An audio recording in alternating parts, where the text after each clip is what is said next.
നിങ്ങളുടെ ഇഷ്ട പരമ്പരകൾ എക്സ്ക്ലൂസീവായി സൺ നെക്സ്റ്റ് ആപ്പിലൂടെ തികച്ചും ഫ്രീ ആയി ഇപ്പോഴേ ആപ്പ് ഡൗൺലോഡ് ചെയ്യൂ.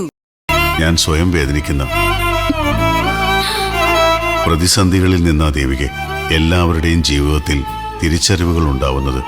ആ തിരിച്ചറിവിൽ നിന്നാ ജീവിതത്തിലെ പുതിയ അധ്യായം തുടങ്ങുന്നത്.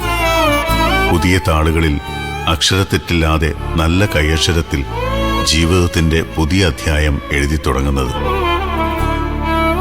ഡോക്ടർ പറയുന്നൊക്കെ ശരിയാ, പക്ഷെ മനസ്സൊന്ന് നേരെ നിൽക്കണ്ടേ? നമ്മുടെ ചിന്തകൾ മാറ്റുമ്പോ നമ്മുടെ ലോകത്തെയും മാറ്റാൻ കഴിയുമെന്ന. ഒരു വിജയവും അന്തിമ വിജയമല്ല, ഒരു പരാജയവും മാരകവുമല്ല. മുമ്പോട്ട് തുടരാനുള്ള ധൈര്യമാണ് പ്രധാനം. ഇത് ഞാൻ പറഞ്ഞല്ല, ബ്രിട്ടീഷ് പ്രധാനമന്ത്രിയായിരുന്ന വിൻസ്റ്റൺ ചർച്ചിൽ പറഞ്ഞതാണ്. ഈ മഹാന്മാരൊക്കെ ഇതൊക്കെ പറഞ്ഞു വെച്ചിട്ട് പോയത് എന്തിനാ ദേവികെ? നമ്മളെപ്പോലുള്ള പാവങ്ങൾക്ക് വേണ്ടിയല്ലേ?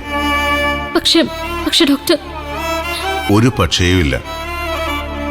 ദേവികയുടെ മനസ്സ് ഇപ്പൊ ശാന്തമാകണമെങ്കിൽ ദേവിക എൻഗേജ്ഡ് ആവണം. ഐ മീൻ, ഒരു പുതിയ ജോലി ദേവിക കണ്ടെത്തണം. ദേവികയ്ക്ക് അതിന് കഴിയും. ഞാൻ പുറത്തു വന്നതിന് ശേഷം എന്ത് വേണമെന്ന് നമുക്ക് കൂട്ടായി ആലോചിക്കാം. ഞാൻ വേണമെങ്കിൽ ദേവികയുടെ കാര്യം സിദ്ധു വരുമ്പോ പറയാം. വേണ്ട ഡോക്ടർ, ഞാനായിട്ട് എന്തെങ്കിലും ശ്രമിച്ചോളാം. ഗുഡ്. നമ്മുടെ പെൺകുട്ടികൾ പരാജയപ്പെട്ടു പോകുന്നത് എവിടെയാണെന്ന് ദേവികയ്ക്കറിയാമോ? അവരുടെ ചിന്തകളിൽ. അവരാദ്യം മുട്ടുകുത്തി വീഴുന്നത് അവരുടെ മനസ്സിൽ തന്നെയാണ്. ഇനി ഒരിക്കലും രക്ഷപ്പെടില്ല എന്ന ചിന്തയിൽ നിന്ന് അവർ ജീവിതത്തിൽ നിന്ന് ഒളിച്ചോടാൻ ശ്രമിക്കുന്നത്. ഏതൊരു സ്ത്രീയും രാജ്ഞിയെപ്പോലെ ചിന്തിക്കണമെന്ന. രാജ്ഞിമാർ ഒരിക്കലും തോൽക്കാൻ ആഗ്രഹിക്കില്ല.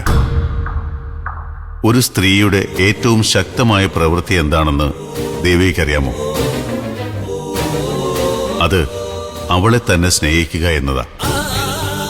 ഒരിക്കലും വിജയിക്കില്ല എന്ന് വിധി എഴുതിയവർക്ക് മുമ്പിൽ തിളങ്ങുക എന്നതാ.